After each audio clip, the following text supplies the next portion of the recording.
Yo empiezo. Sí. 1, 2, 3.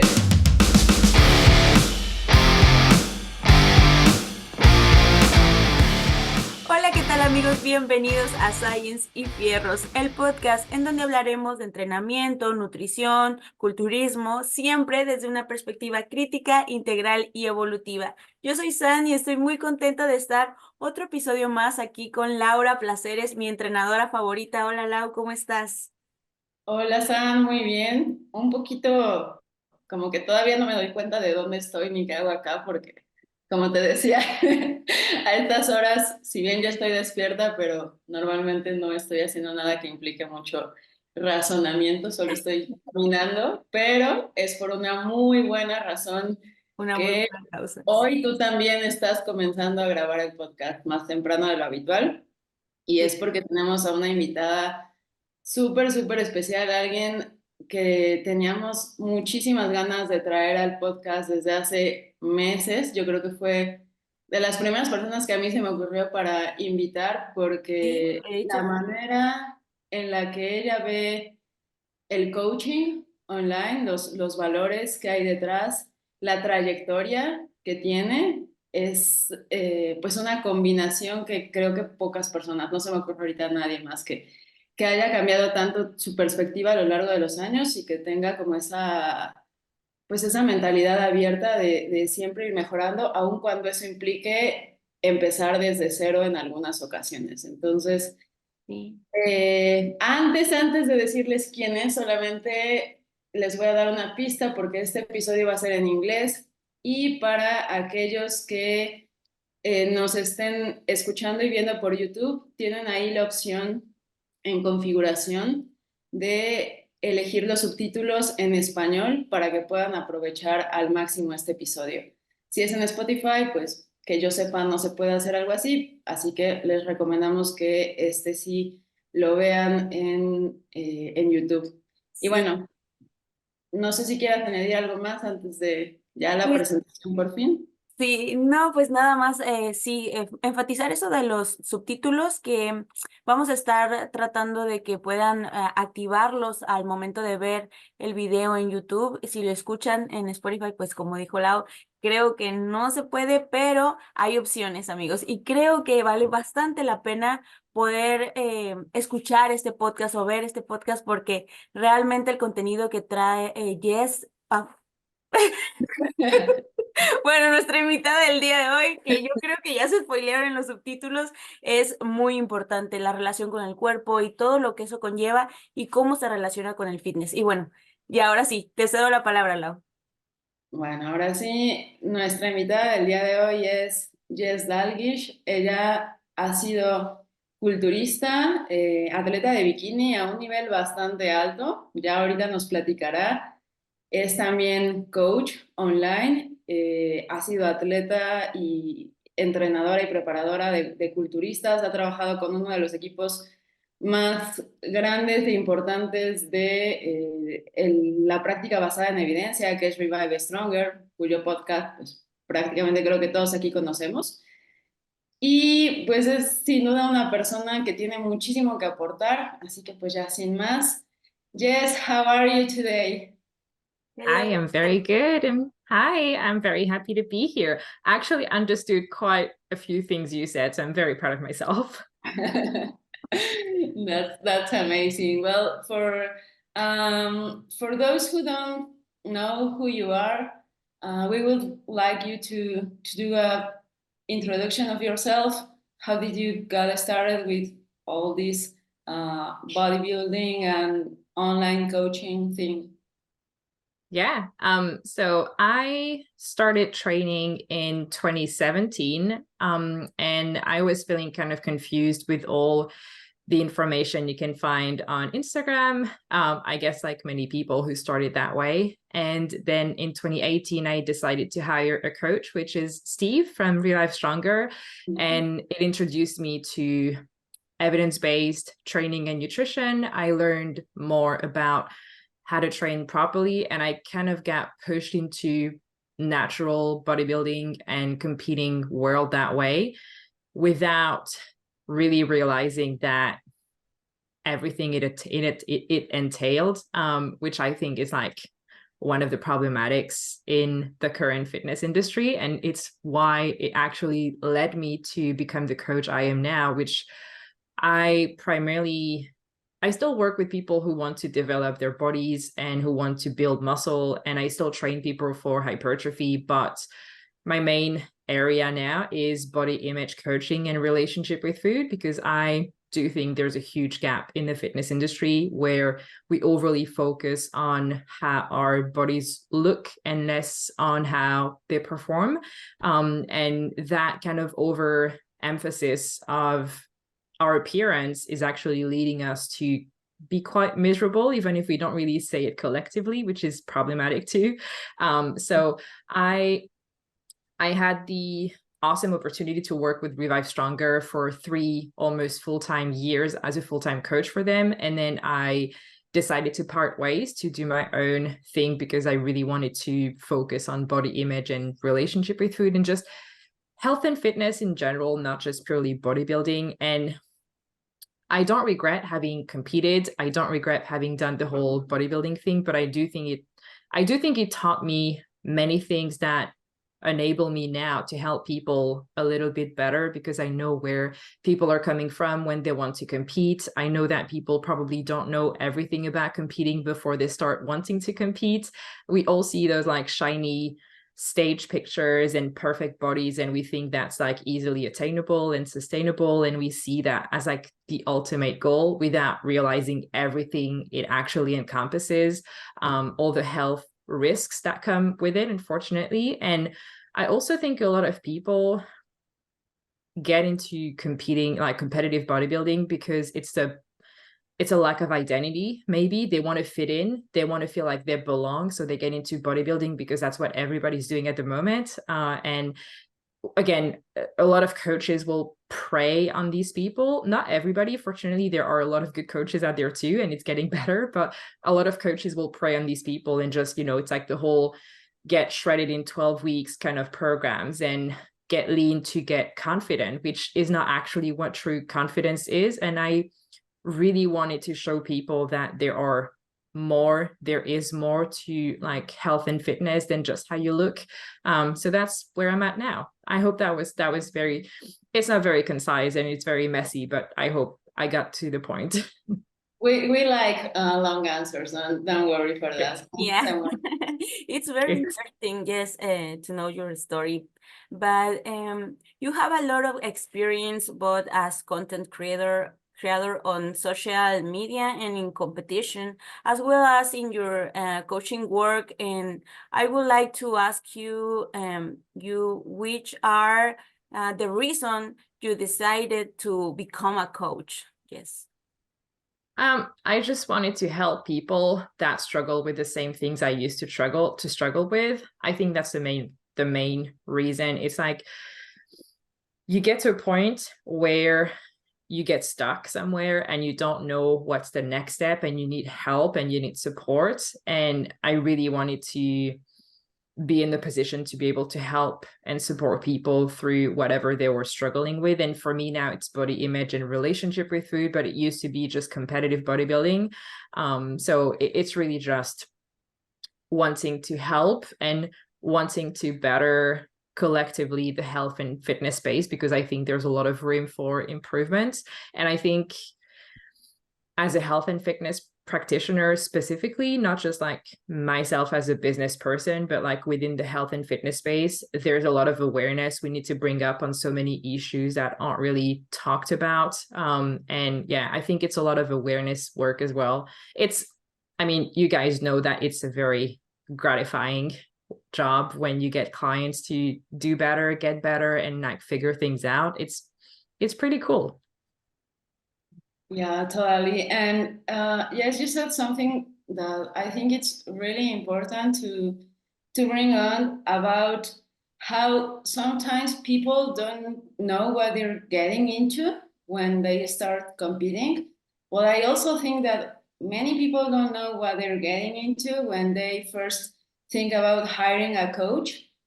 And that's a big decision, because you're not only giving like away some part of your physical health. It could also mean giving away some part of your mental health. You said, and I totally agree with that, not all coaches are the best fit for everyone. So could you expand a little bit on that? Like what are the things that someone should be aware of prior hiring a coach? Yeah.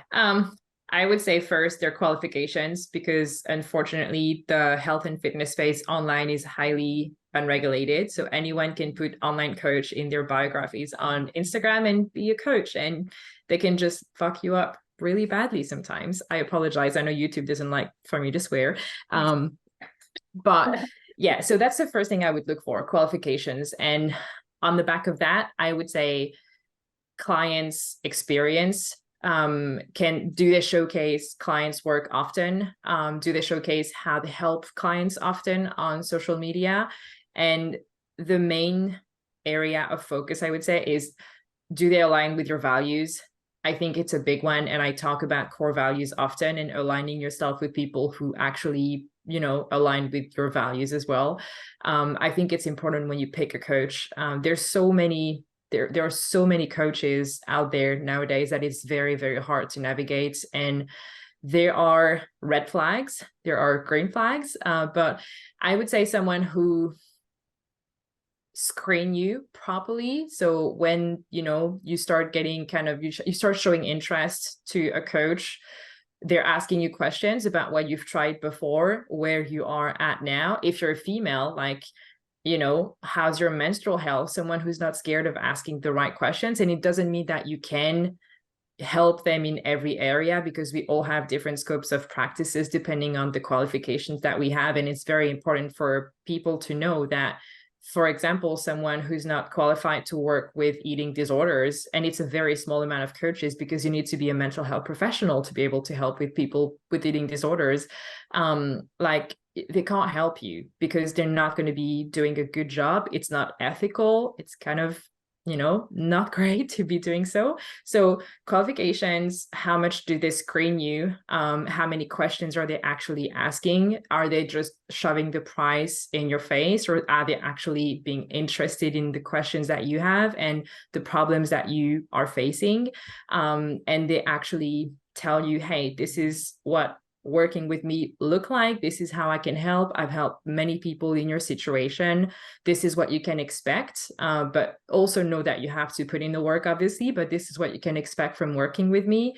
And then, unfortunately, I think there's a bit of luck in, finding the right coach, because you can never know before you actually work with someone how it's going to look like. And often enough, and I mean, you guys are coaches, and you often get clients who have been through many coaches before and it's never been right. So they also have that kind of stress about what if it's the same situation as before. So really making sure that we are reassuring people as best as we can in like, hey, this is going to be a different experience. I am very invested in working with people and I really want to help. So yeah, all of that. And really someone who screens you thoroughly, someone who asks you how you feel about your body image, someone who asks you how you feel about your relationship with food, not just someone who's going to be like, hey, these are your macros, this is your training plan, off you go, and we'll speak once a week and that's it. Because this is not coaching. This is just dictating something. So you're not helping people grow. You're just, telling them what to do. But once they're done with you, they haven't really learned the skills and the behaviors that they need to carry on, with the rest of their life. And it's kind of sad because that's not coaching. So a lot of people call themselves coaches, but they're not. They're just, giving you PDFs and giving you resources, and they're not doing any of the actual background behavioral change work that should come with coaching someone. Yeah, everything you mentioned is very interesting, Jess. And another question that comes to me now is, which are the things as coaches you consider we need to take closer attention to when working with people? Red flags when it comes to how they talk about themselves, their body image, the self-talk that they have, their relationship with food. Obviously, if you have someone who repetitively overeats at night, binge eat, or is struggling with, adhering to their macros, it may be that it's not made for them. It may be that they need a different approach, and it may also need, and I really want to highlight this for a lot of people, they need to work on their relationship with food, because we think that everybody works the same way, but people really don't work the same way. Like, you can't give macros to everyone and expect the same results, because it won't work that way. So the self-talk that they have, like, oh, I've been so bad with my nutrition. Oh, red flag. That's interesting. Can we get curious about why you think you've been so bad with your nutrition? So the way they talk about food in general, like, oh, that's been bad. This is bad food. This is good food. This is healthy. This is unhealthy. And helping them, once you've assessed the red flags, and I say red flags, it's like a bit of a, it's a bit too much, but once you've assessed the problematic behaviors that the client are actually doing, then you can work on them. But if you're not aware of them, it's complicated to work on them. So I would say, yeah, any negative self-talk, any self-deprecation, anything that they say, like, oh, I'm fat today, I can't get out of the house because I'm so fat. Like, all of these things are indications that there's some not so great well-being, and we need to focus on these things before we can just, allow them to thrive in the gym, allow them to thrive with their food. We need to understand the behaviors behind them, and we need to understand why they're doing the things they're doing. So it's just getting curious and asking more questions. And I would say, for us to be good coaches and help clients as best as we can, we need to ask a bunch of questions. And that's why doing just one quick check-in per week usually won't cut it. And it doesn't mean you have to stay on the phone with your clients for an hour, but having some touch points during the week, like, hey, twice a week, just send me a message on WhatsApp and let me know if you're struggling with anything between our check-ins, because once a week contact with some people may just not be enough. And it's, again, a lot of curiosity and asking follow-up questions as well. Like, if people say, I feel fat today, I can't get out of the house, well, then asking, like, what is making you feel fat? Is there any backstory to that? Like, can we get curious about how you got to that specific thought? So yeah, just a lot of questioning and a lot of observing their, like, what they say about themselves as well, and what they say in general.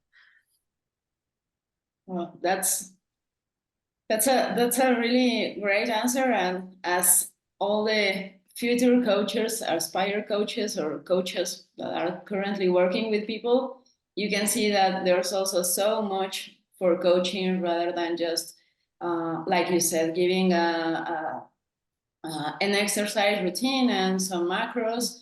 Not everything is going to work for anyone. And one thing I would like to touch on is, I think sometimes as coaches, without realizing, we can really aggravate the relationship of people with their bodies without even starting to work with them.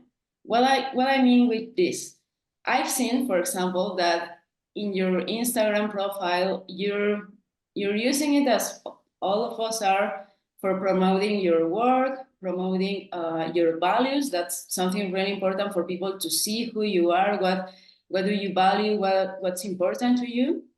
But I don't see any before and after pictures, like he was fat and now he's shredded. And I don't know if I can say that from most of the coaches I know, including myself. I've like kind of get a little bit away from that in a conscious manner, and most of that it's because of you and the influence you've also have had on me. But do you think, as coaches, like, valuing the progress of someone in that only way, that really narrow aspect of how did you look before getting coached by me, and now after that, can mess up with people's mental health, body image? And which other ways do you think people can still promote their work? Like, because at the end it's a business, right? So we Yep. need to pay the bills, but what are the other ways you have found for clients also that they can measure as progress, and as coaches we can be aware of, well, not all the people are gonna have like this crazy physical transformation, but which are the other ways we can help people? Yeah, it's an excellent point. And I don't really share before and afters anymore because I think it only tells such a small portion of the picture of the change that actually happened.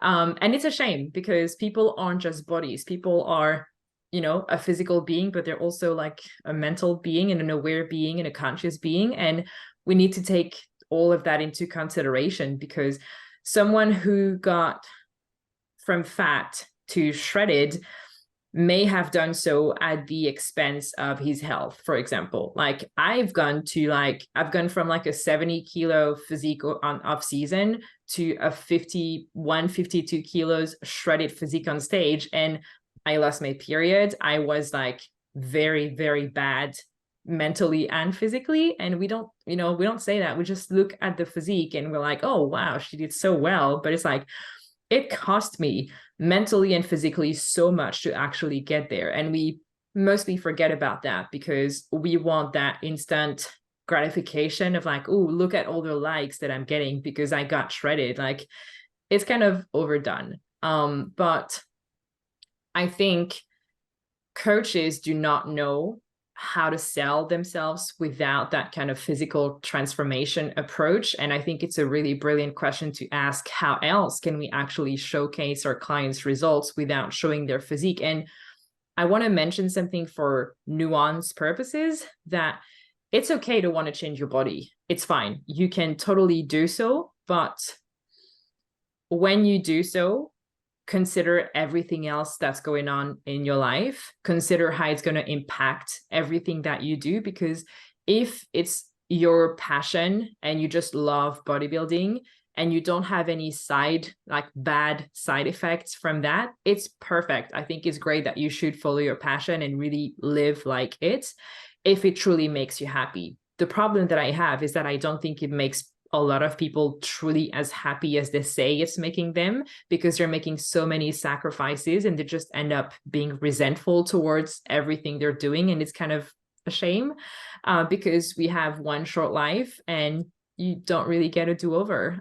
So that's the main reason I would not emphasize physical transformation, because it's kind of poor expectations for people. They think it's only just a physical transformation, but if you can show them everything else that they can gain by working with you, I think it's really worth it. And I think it's something, as we push that more and more within the fitness industry, it's going to stick around and it's going to get easier to sell without actually showcasing just physical transformation. So good for us to keep pushing it even when it's hard. And it is hard. I'm not going to lie. Just selling through showing what my clients achieve outside of physical transformations has been much harder than just showing physical transformations. When I was working with Revive, I got clients no problem because I was just showing a lot of before and after and showing shredded physiques, and it's something people wanted to aspire to do. And it's definitely more challenging to not showcase that, but I think it's the right thing to do. So I'm going to stick with myself and my integrity.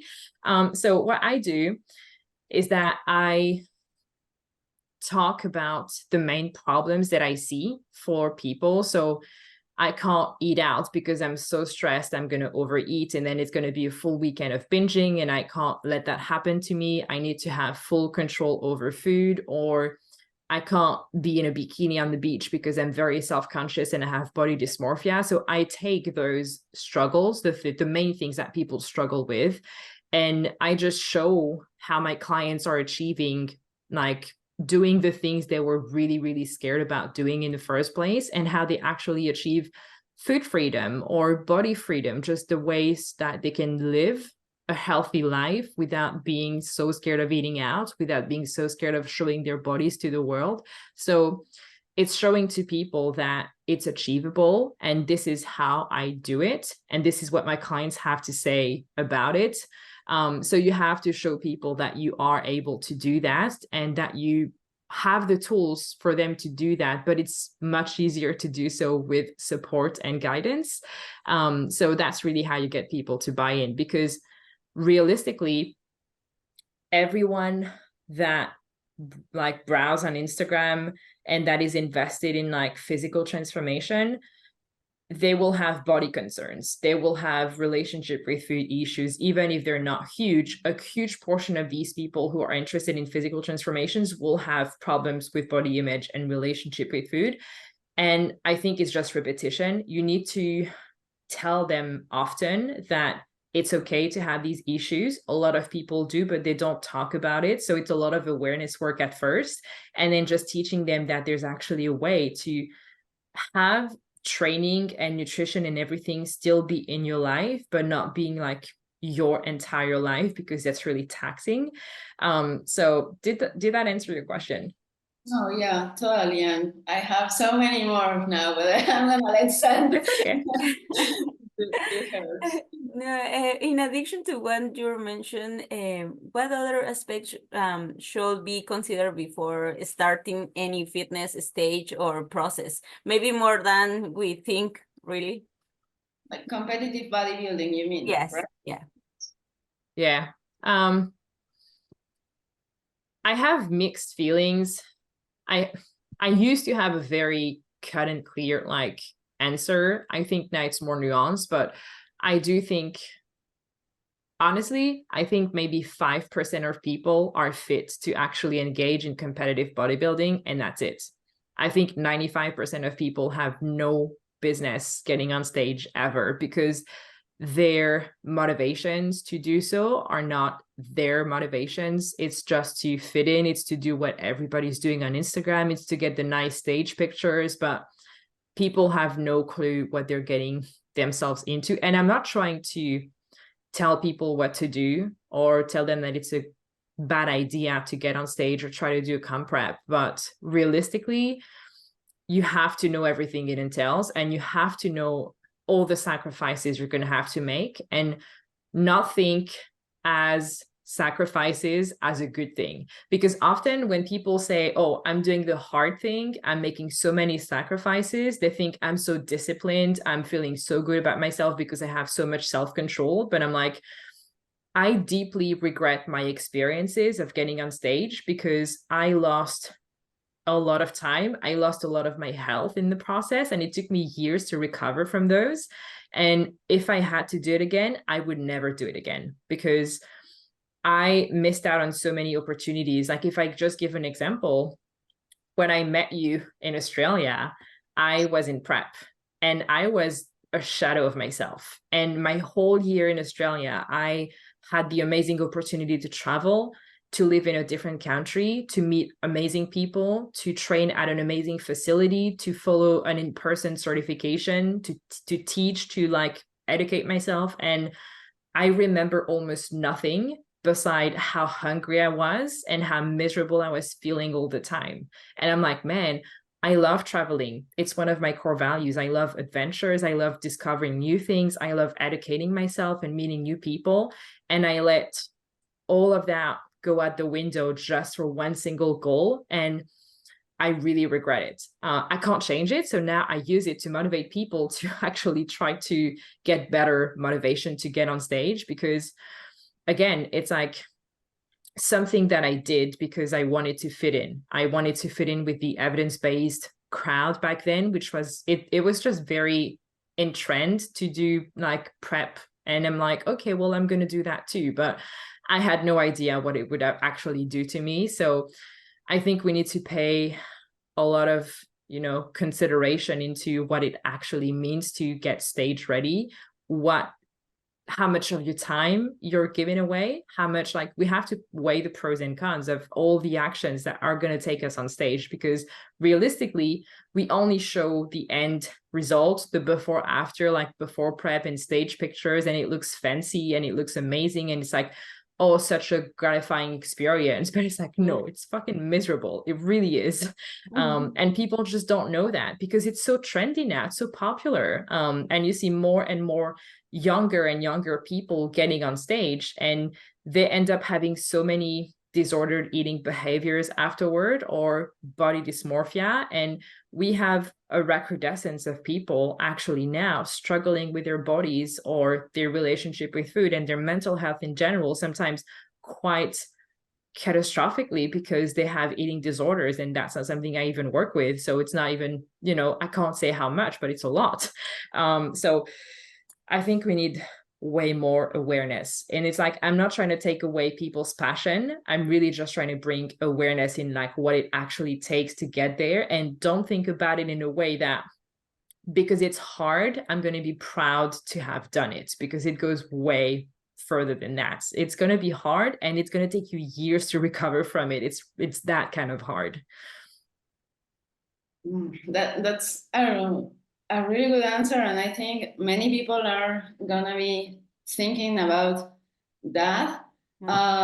It's funny because we like to say that bodybuilding is one of those sports that genetics plays like such a huge role, and when we say genetics play such a huge role, we are thinking mostly about the physical traits that are related to genetics. But as you said, there are some mental traits and resilience also that we probably don't know if we have it until we're getting into that. And like you just said, that you don't know what you're getting into. You don't know.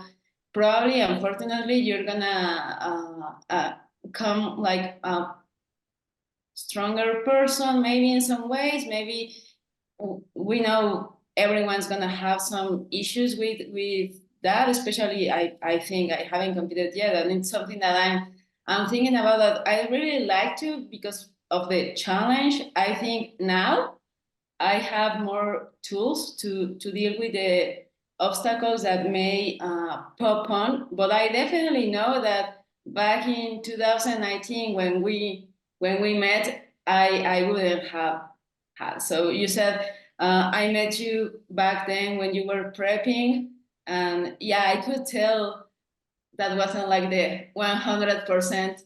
Yes, I could definitely tell, even if I didn't know you like as much as I think I know you now. But I wasn't also like in a good place. In fact,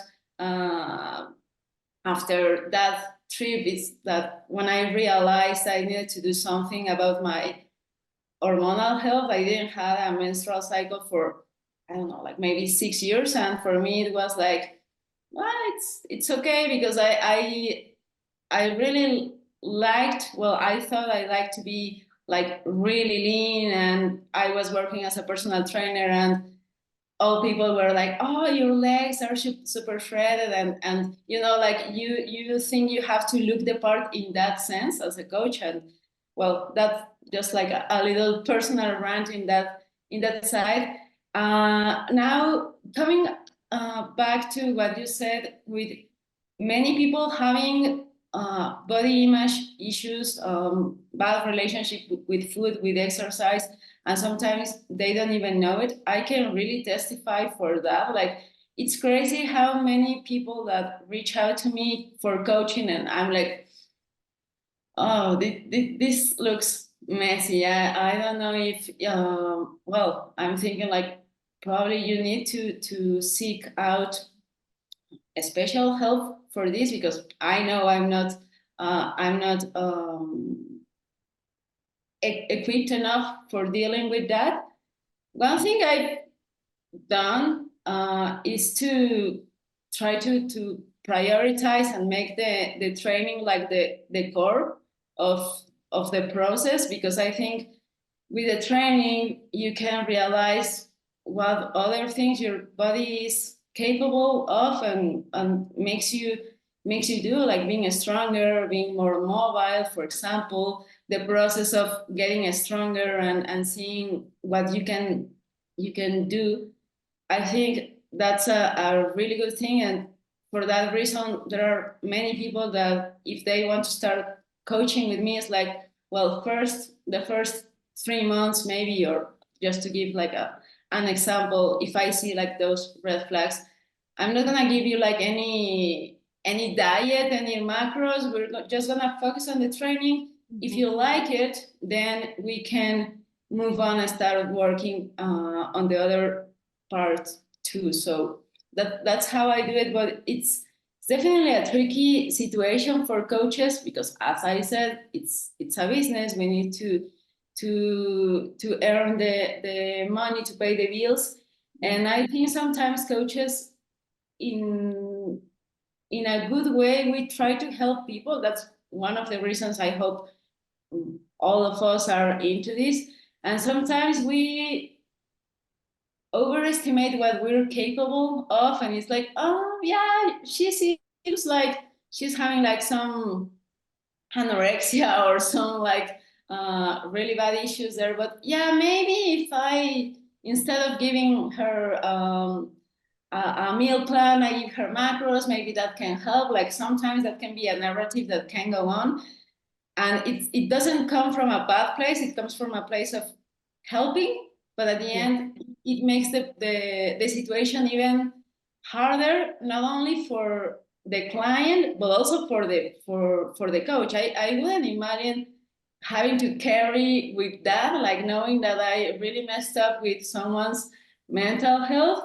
If I can be like in peace when, for example, one of my clients gets hurt and it's not my fault. Yeah, like I can't imagine like having to deal with that. So now here comes the question. In this situation, when we are suspecting that someone has like this bad relationship with food, with their body, what is the approach that you take?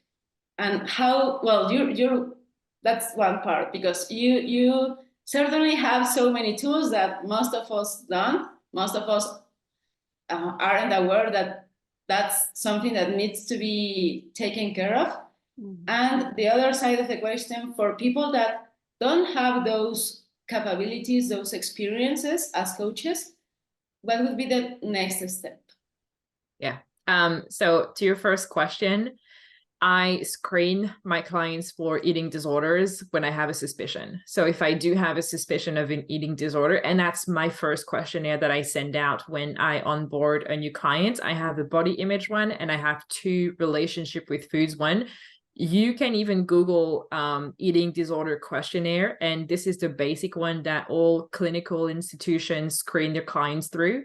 And if I see red flags, and if I see that their score is higher than what I can work with, I will refer them out to someone who can handle eating disorders. And just for people to know who are coaches, you cannot, absolutely not, in no way, shape, or form, handle someone who has an eating disorder. It's a brain disorder. You need to be a mental health professional or a dietitian that is specialized in eating disorders. And then if it is disordered eating behaviors, if you see patterns of emotional eating, if you see regular overeating, if you see body dysmorphia, people who have a lot of negative self-talk, and you just don't know where to start and you want to help these people more, educating yourself is the best thing you can do. Start with just, doing, top of my head, obviously I'm not going to find them now, but there are a few courses that I highly recommend. And the very first one is the Body Image Fundamentals from Shannon Beer that we met at the conference in 2019 as well. Shannon is doing awesome work, and she has an awesome course that you can take on body image fundamentals to just get started on like what body image is. And then it's knowing if you want to develop the skills, you're probably going to have to get experience with people. And I would say the first 6 months to a year of me working with people with disordered eating patterns and body image issues was a lot of refining how I was working with them, and see what's working, see what's not working. And I want to say you can't get that kind of experience if you don't work with people who have these issues, but you also can't work with people who have these issues if you don't have the tools in your toolbox. So it's tricky. But I would say get mentored. If you know someone who work in that area and they offer mentorship, reach out to them. I did the private mentorship that Shannon and Gabby did, and that was fantastic because it gave me a lot of tools added to my toolbox, and I just felt more comfortable helping these people out without having more outside qualifications. And then it's just seeking more courses that you can do, but don't fall into the trap of doing so many courses and never applying that to your clients, because you need to sprinkle in those things at some point. You need to start working on it. So get mentored by someone one-on-one if possible. That's going to be your best shot. Someone who has experience in that kind of field. Do relevant courses, but don't do 10. Do like a couple, like one on body image and one on relationship with food. It's plenty enough to start. And then once your clients are properly screened and you know for sure you can help them, it's just developing the skills by experience. It's like trying to find what works for that person, and also developing communication skills. And I think that's one thing that's missing a lot in the fitness industry. We do not know how to communicate with our clients efficiently and appropriately. So developing these skills, you can do. I did the motivational interviewing course. You can do it online. It's fairly cheap, just to learn how to question your clients' motivations and bring awareness and curiosity to the table. So when you communicate with your clients, it's not just you telling them, hey, I think this is wrong and this is how we should do it.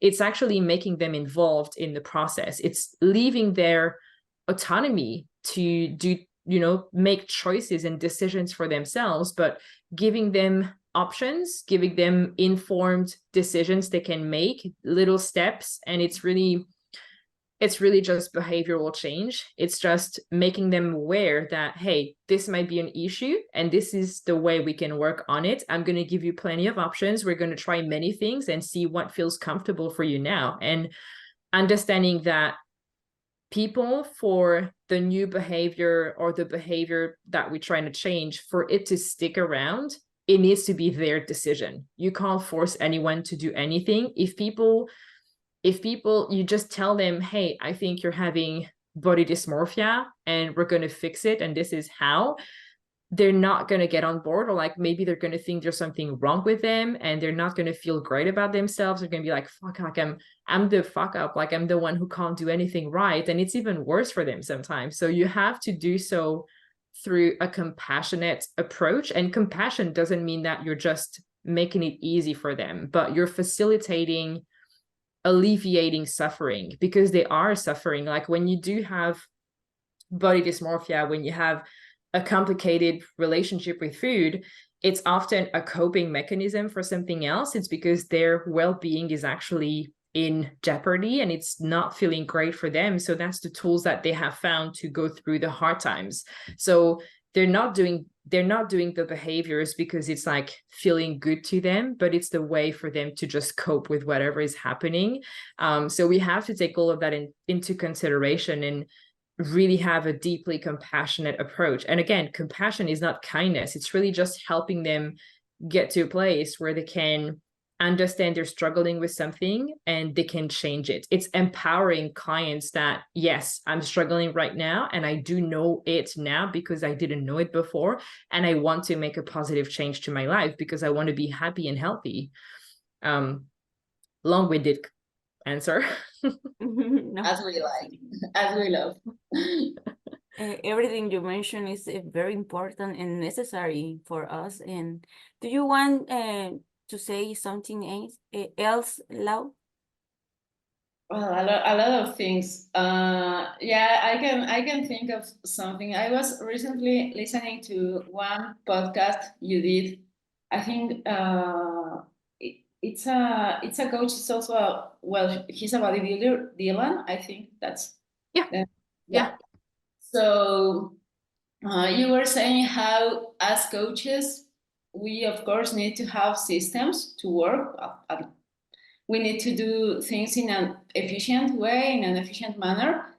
But sometimes we get like too caught up. Well, this is my system. This is the way I work. And if you don't fit into my system, then I can't work with you. And I see that a lot in coaches that are just getting started. And I'm like thinking like, first you need to, I think, you need to gain that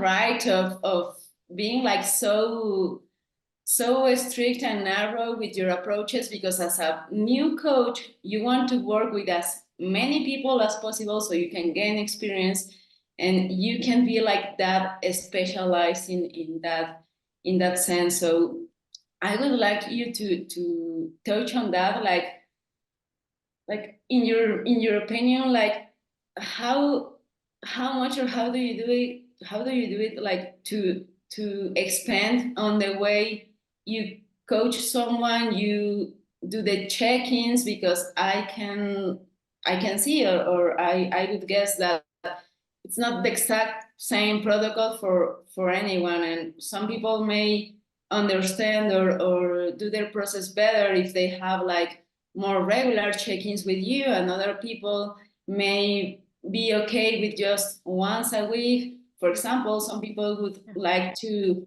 send you audios, for example, instead of just written messages. I just remember something that Sam told me when she started working with me. She was really surprised that I would listen to her audios, even if they were long. Mine are super long as well. And she was like, "Oh, are you gonna listen to my audios? Because my previous coach didn't want me to send her audios. It was only allowed for me to send her messages, because that's the way she works and that's her system." So if you could touch on that, like to like this middle point or middle ground between, yeah, you need to have systems for being efficient with your work, but also like to be aware that you also need to be a little bit flexible with how you approach people, because not everyone is gonna do well in the same way. Yeah. I think the first thing is that we work with people. We don't work with robots. And we need to acknowledge that people are all different and they respond to different things a different way. And if you're a coach and you think it's my way or you can just fuck off, it's sorry, but you're not meant to be a coach. Because a big part of being a coach is developing that relationship with a client, and it's knowing how to make it as easy as possible for them to communicate with you.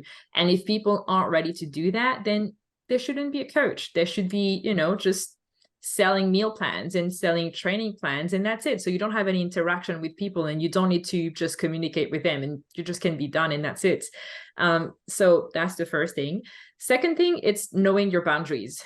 I tell my clients, hey, you can message me whenever you want and you'll have a reply within 24 hours. I don't say 24/7 because that's unrealistic. I'm not going to wake up in the middle of the night and just be like, oh yeah, sure, I'm going to answer clients in the middle of my night of sleep. But know your boundaries and let them known. Tell your clients, hey, I do have access to WhatsApp all the week, but this is my response time. So just respect that. And the third thing is asking your clients their preference. Every single week, I ask my clients, or like first at the beginning of our coaching like relationship, I ask them, what's your preferred way of communicating? Do you like video calls? Do you like phone calls? Do you like weekly video check-ins? Do you just want to write an email? Do you want to leave voice notes on WhatsApp? Like, what's your preference? And then we can go from there. Because again, some people are going to be super uncomfortable on a video call, and some people are going to be super uncomfortable just writing an email because they want more support from you. So you need to be proactive about it and ask people how they want to communicate with you. Because if you actually want to help them actually be a coach, a good one, you need to be able to communicate with your clients efficiently. And you can only communicate with your clients efficiently and make it as easy as possible for them to be open with you if you do so on like not their terms, but kind of their terms. You need to work with them. You're not working like for them, you're working with them.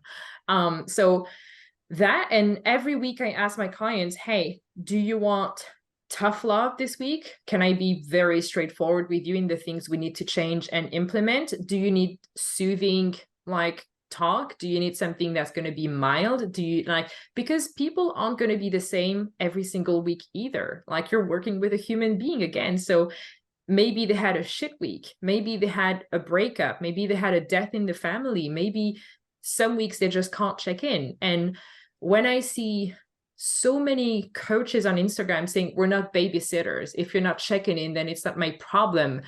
Boy, I get triggered. I get so badly triggered, because I'm like, if you're not like there to support them in the way they need to, you're not meant to be a coach. Like, if you want someone to just be fully compliant every single week and never struggle with anything and be on point with everything, again, you're looking for a robot. You're not looking for a human being to work with. And that's problematic in an industry that work only with human beings. So I think these like coach aren't supposed to be like your babysitter. It's very problematic, because I understand to some extent that the people you work with need to have something they need to check in, some boxes to tick, and they need to do certain things for sure. But if they have a problem, if they aren't checking in, if they're not adhering to the program, it may be because the program you gave them doesn't fit them. It may be because what you're asking them to do, they can't do it yet because they don't know how to. And because you're shaming them into, oh, you didn't check in, so I can't work with you, it's your problem, they don't want to open up to you. And this is a basic communication problem that I see all the time. And this is the first thing that we have to fix. So I highly disagree with the crowd that's like, yeah, like, we're not babysitters if you're not checking in. I completely, I avoid the situation and I just put all the blame onto you because you did not check in. But people who don't check in have a reason not to. And it's never or rarely because they don't care or because they're not motivated enough. It's usually because there's a gap between what they're asked to do and how they can actually do that.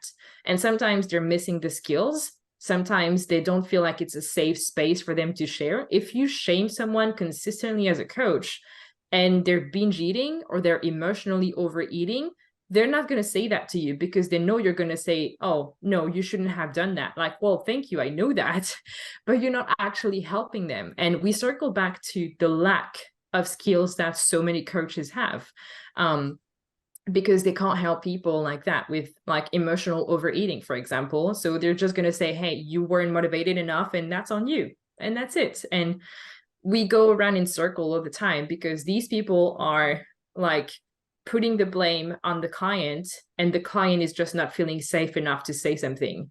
And then it's always, it's like an immense guilt and shame accumulation for them because they feel like they like let their coaches down on top of like the negative self-talk they're going to experience towards themselves. Oh, I'm emotionally overeating and I can't stop. I don't have any self-control. I'm a failure. And then they're less likely to ask for help again. And there are a lot of people like that, like in the system, which is very unfortunate because it's something we can fix with actually caring for these people and actually helping them.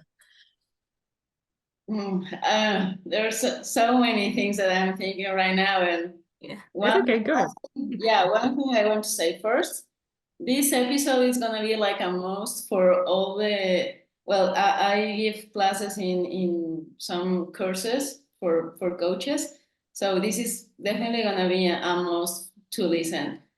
Then I think, as you said, if you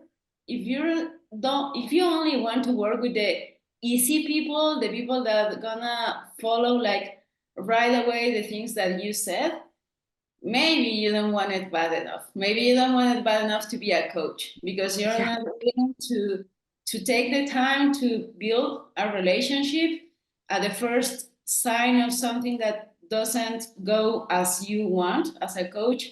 Then you're doing like the easy thing. That's okay. No, I'm not gonna work with you, or to cancel like the service for the client. So yeah, there's definitely so much for coaching than just changing physiques. I'm just thinking like many things that I've learned today of things that I can do better. Definitely, I think there are many things that I have done wrong, like in the past, and I think that's okay. That's part of it. And as you say, it's a continuous reflection of also as coaches, knowing who we are, knowing what we value. There's a task, a homework that I always ask for the coaches I'm mentoring, and it's really simple. It's like, just tell me what are your strengths, what are your weaknesses, what are the things that you value, because if you don't know which are those for you, how are you gonna know which are the people you're capable of working with in a better way?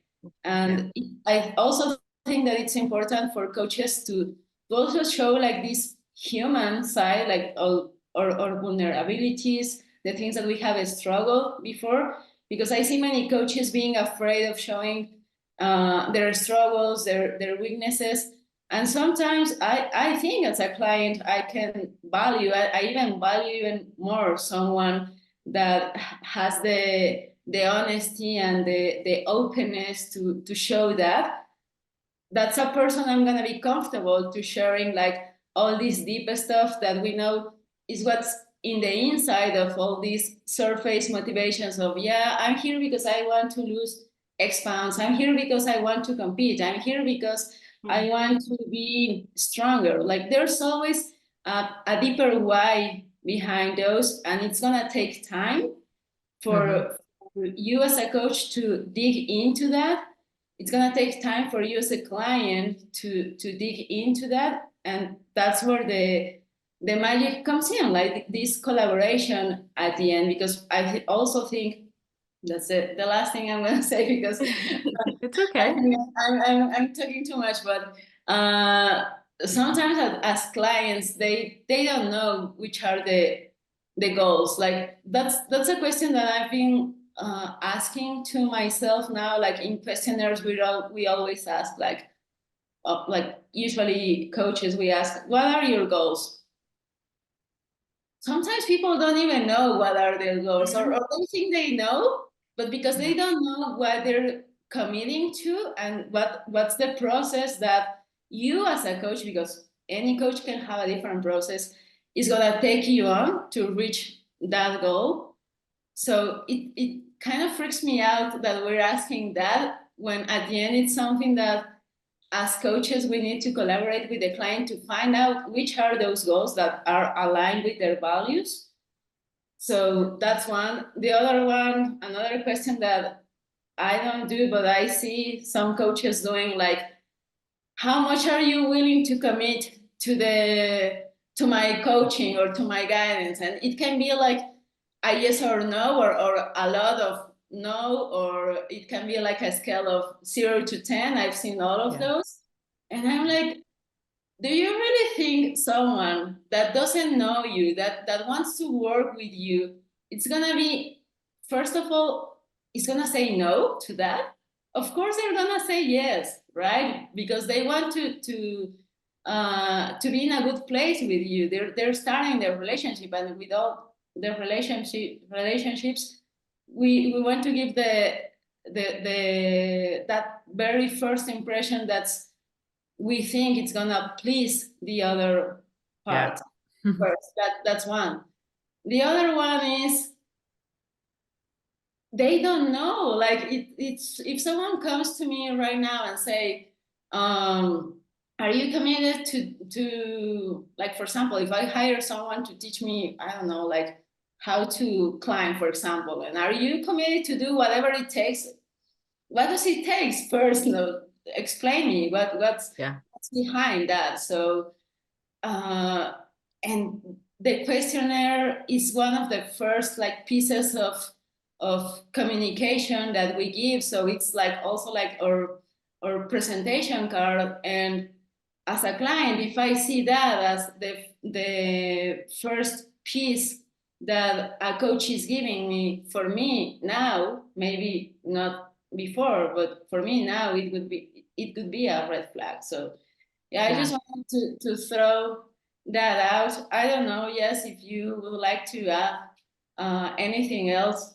I could be talking with both of you like forever, but we're really taking into account that you have plenty of things to do. So be free to add whatever you want. Yeah. I love talking about it, but I think it's an important conversation to have. So I'm very happy to just talk about it all the time. And I think, as you said, the main focus, it's a collaboration. Like when you work with someone, it is a collaboration, and you need to take it into you need to take it as is, as a collaboration. You're not above your clients. You need to be able to communicate with them as best as possible so they can feel safe enough to open and exchange with you, because that's the only way. Like any relationship you have, the better the communication, the better the outcome. The second thing I was going to mention is the thing you've mentioned about like goals and how to kind of set goals. So when I onboard clients, I ask them what ideal outcomes they want to have and why they work with me. And often enough, they come up with things like, I want to feel better about myself. I want to be able to go out to eat without being anxious or anything like that. And then what I do with that is that we turn them into processes, goals. So instead of focusing on the end goal, we focus on the process it's going to take to get there. And then we can create smaller goals to go along the way. So if someone's goal is to eat out without being anxious that they're going to binge their face off, or that they're going to be so uncomfortable because they just want the safe option, the low calorie option, they can't let themselves have a pizza, for example, that end goal is very uncomfortable for them right now. So you can't just tell them, hey, let's try this weekend for you to go out with your friends and have a pizza. They're going to be like freaked out. So it's like working towards that goal by baby steps. So that may be like, can we have a pizza at home? And you can have half of the pizza with like a salad on the side. Would that feel comfortable? So it's a little bit out of your comfort zone, but it's not completely uncomfortable that you can't do it because you're completely frozen at the idea of doing that. So thinking about the behaviors and the processes that it's going to take them to achieve the ideal day in their lives, it's probably your best guess to start somewhere to create kind of smaller goals along the way. I was going to mention something else, and obviously now it slipped my mind. The values aligned behaviors and values aligned goals, and asking people what their values are is so important, because often enough I get clients who want to lose weight and they want to get shredded and they want to diet, but one of their core values is like family and adventures and just, experiencing things in the world. And I'm like, well, I don't judge, but I'm just asking them, plainly, like, hey, do you think those goals are aligned with your values? Because once you start engaging in prep, you're not going to be able for like a whole year, you're not going to be able to eat out. You're not going to be able to have family meals. Like, you're going to have to adjust every single thing to that specific goal that you have. And often people are like, oh, actually, I haven't thought of that. So sometimes it's not that people don't want to be aware of the problem. It's just that they don't know better. So it's up for us to be like, hey, look, these are your values and these are your goals. Do you think they are aligned? And most of the time they're like, oh, fuck, they're not. So it's for us to bring some awareness into the mix and be like, look, I'm just here to guide you and support you as best as possible. And I never want to take away the autonomy that you have over your decisions, but I can help bring perspective. Like, you're always going to have full autonomy over the choices that you make, but I'm bringing perspective into the mix so you can have different perspectives and you can actually think about the goals that you set for yourself, because maybe they are unrealistic. Yeah, realistic. Thank you, Jess. And lastly, not to take up any more of your time. You're so fine, don't worry. I would like to know if you are currently reading any books, or if there are ones you would like to recommend it. Anything else? I have so many in mind, but I will stay relevant to the topic. The first one is called The Compassionate Mind by Paul Gilbert. he is the creator. I don't know if that's the right word, but he is the person who started the compassion focused therapy movement. It's not a movement, it's actual therapy, but it's a therapy modality, like, you know, CBT, like it's like CFT, compassion focused therapy. And I use a lot of modalities from CFT in my practice, in my coaching practice, because it teaches you so many things about having a compassionate approach to clients, with clients, and how important it is to differentiate compassion and kindness, because self-compassion is not being easy on yourself at all. And people have this expectation that, you know, if you're being compassionate, you're not being hard enough on yourself, but it's not really what it is about. Self-compassion actually helps you get to your goals, set better goals, and get to your goals. And there's so much research on how a self-compassionate approach is better than like a negative talk approach, like one where you're going to just shame yourself into doing something or hate your body into changing it, because these are not sustainable and they're not pleasant anyway. And we need to show clients there is a better way, which is the self-compassionate approach. So The Compassionate Mind by Paul Gilbert. And the second one is just my favorite book of all time. It's called Big Magic by Elizabeth Gilbert. And it is about creativity, but I think it applies to every single aspect of our lives. And it's the most brilliant book I've ever read. It's kind of like mind opening, and she's perfect. She's perfection.